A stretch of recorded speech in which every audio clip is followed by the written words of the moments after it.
తెలంగాణలో నేడు కొన్ని జిల్లాల్లో భారీ నుంచి అతి భారీ వర్షాలు అక్కడక్కడ కురిసే అవకాశం ఉందని హైదరాబాద్ వాతావరణ కేంద్రం హెచ్చరించింది.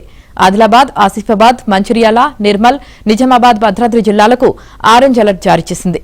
మిగిలిన జిల్లాల్లో ఈదురుగాలులతో కూడిన వర్షాలు అక్కడక్కడ కురిసే అవకాశం ఉన్నట్లు తెలిపింది.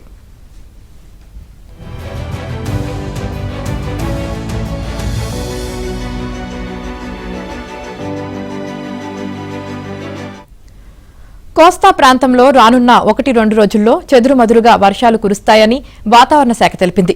భూ ఉపరితలం నుంచి 12 కిలోమీటర్ల ఎత్తులో ఈస్టర్లీ జెట్ గంటకు 100 కిలోమీటర్ల వేగంతో గాలులు వీస్తున్నాయని, దీని ప్రభావంతో మధ్య కోస్తా, దానికి ఆనుకొని ఉత్తర కోస్తాలో బలమైన తూర్పు గాలులు వీస్తున్నాయని, దీంతో సముద్రంలో చేపల వేటకు వెళ్లరాదని మత్స్యకారులకు వాతావరణ శాఖ హెచ్చరించింది.